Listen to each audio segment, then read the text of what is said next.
that, but they say I seem that way until they get to know me. But then I think about the fact that, you know, I grew up in a pastor's home, my dad's a pastor, and I was taught to love the church. I was taught to sacrifice in service to the church, whatever that looks like in whatever season. And I think that in that context, in that situation, I just developed a love for the fight, but not just fighting for fighting's sake. I think a lot of people are what they call argumentative, and I know a lot of people put lawyers in that box. Trust me, I'm not that lawyer. And if you bring your argument to me, I'll probably just look at you and prayerfully discern whether or not I have to respond, but I won't rush the response. I'm not that person. It's draining to argue for argument's sake. Amen. So that being said, some people like to fight just because they like to fight. Right. I'm not that person, but when we talk about the good fight of faith, I step into the ring and I get very assertive and I get very determined because there are souls at stake with this war that we're fighting. There are people watching, asking, looking for the witness of Christianity that we keep saying we are. We keep saying we're Christ-like. We keep saying we're bearers of His nature, and they're looking for that witness. They're looking for that demonstration, and they can't find it. So yeah, when that fight is at stake, I step up and I say, Lord, if you can use me to demonstrate something that looks godly, something that looks holy, something that looks pure, then here am I, send me. That's a fight worth fighting. That's a fight worth engaging. That's a fight worth stepping into. Amen? Yes. Because we're warriors in the army of God. So with that transformation of my personality in the presence of the Lord, in the presence of spiritual warfare, I began to pray and just ask the Lord just for an understanding and for a hunger that would lead unto an endurance. And I don't know about you, but there are a few scriptures that just kind of anchor my investment in this war. Matthew 11, verse 12, it says, from the days of John the Baptist until now, the kingdom of heaven suffers violence, and the violent take it by force. There's another one that I really like that just kind of pulls out my spiritual aggression. It's Psalms 27. We like that one here. The King James Version says something like, the Lord is my light and my salvation. Whom shall I fear? The Lord is the strength of my life. Of whom shall I be afraid? When the wicked, even my enemies, my foes, came upon me to eat up my flesh, they stumble and fail. Though an host should encamp against me, my heart shall not fear. Though war should rise against me, in this will I be confident. One thing have I desired of the Lord, and that shall I seek after. Yes. Thank you, Jesus. Finish it. That I may dwell in the house of the Lord forever. So when my enemies raise up, they what? And when the host encamps against me, I can still be confident that I have a righteous defense in God. Now here's the thing, when you don't know that you've won, the fight is intimidating. Yes. Let's be real. When you know that you've won, the fight can be intimidating. Yes. It's like, Lord, I have to say that there. I have to do that then? Really? Again? Like it's forever? Jesus? Like always? It's gonna be warfare? Okay. But we fight from a place of victory. Yes. Enemies fall.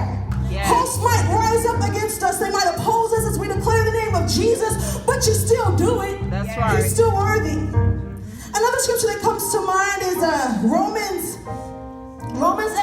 8, verses 38 through 39. It says, for I am persuaded that neither death, nor life, nor angels, nor principalities, nor powers, nor things present, nor things to come, nor height, nor depth, nor any other creature shall separate me from the love of God in Christ Jesus our Lord. That sounds like victory. Nothing can separate me from His love. Romans 8:31, back it up a little bit. Well, what shall we say then of these things? If God is for us, then who can stand against us? Those are just a couple that motivate me. Amen. So when I pray about spiritual warfare, there are a few different dimensions of it that come to mind. 4 actually.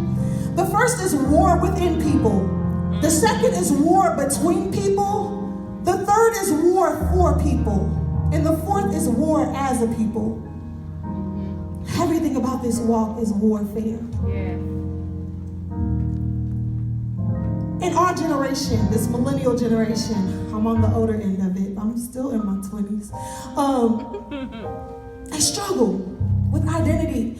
And a lot of people are pointing at us saying they don't know who they are. But I think that there's some commonality between the generations with that. I think that there's a coming of age place where you do a thing called finding yourself. Someone talked to me the other day and they say, I know where you are in your life. You're trying to find yourself. I was like, nah, I know who I am. Yes. Actually. All right. I was like, I'm being shuffled and I'm walking through the trenches of transition, but don't get it twisted. I know exactly who I am. Yes. Come on. That's the thing. People try to tell you what you know. Tell them what you know. Talk back. You can. You can be diplomatic and honest and say, no, I know who I am. Don't hand me a false identity. No, I'm not going to stand in Beyonce's formation. Yeah. I'm going to remain on my knees praying and listening. That's who I am.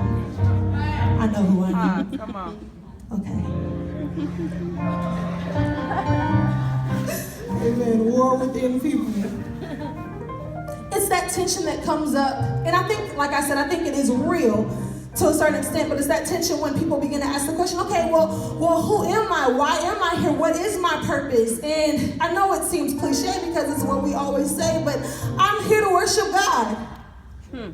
That's okay. You don't get deeper than the Bible. That's the thing. People want to get deeper than the Bible. You don't get deeper than the Bible. All right. And people, they hear that I have a doctorate and they hear a lot of things about me and they expect me to try to be deeper than, no. If it says in the Bible that's deep enough for me, I'll swim in it for a lifetime and still not get it. That's right. So we're just going to talk about it the way the Bible talks about it today. But yeah, there's a war within people. It's a tension that arises when they ask, who am I? Why am I here? What is my purpose? And I thank God because he's one who answers. He answers those questions. But oftentimes there does have to be a season of searching, a season of actually encountering him for yourself. How many of you are church babies or would consider yourself to have grown up in the church? Thank you, Jesus. I kind of like all the hands that aren't up, actually, and the ones who are. But I consider myself to be in that. And so many times you think you're saved by association, right? Well, everybody I know is saved. I'm saved. We just come out the womb saved. We just come out the womb surrendered to the Lord, declaring who he is with understanding. Amen. So I thank God because in Jesus, in our salvation, we do have an informed identity. And I just want to, it's very simple, but I just want to declare you really do have divine permission to walk in that. You don't have to apologize for who you are and who you aren't. Like, I know we're contending for the prophetic destiny of the Black community. Black community, you don't have to apologize for your Blackness or lack thereof. Someone came up to me and they kind of heard some things about me and we began to talk and they were like, wow, I know you're Black, but you're Black. You're Black. You're Black. People went, you're Black. Oh, are they receiving you well? Because you're Black. You're super Black. I was like, yeah, I'm Black. God did it on purpose. I love the fact that Stuart provided that context. I had a professor, I was in an honors program at my university, and she was a cultural anthropologist. And from our first conversation, she tried to recruit me to her field, and I didn't feel led to go that way, but I really did learn a lot of nice things in her class. And one of the first things that she challenged me with was the illusion of race, as she taught it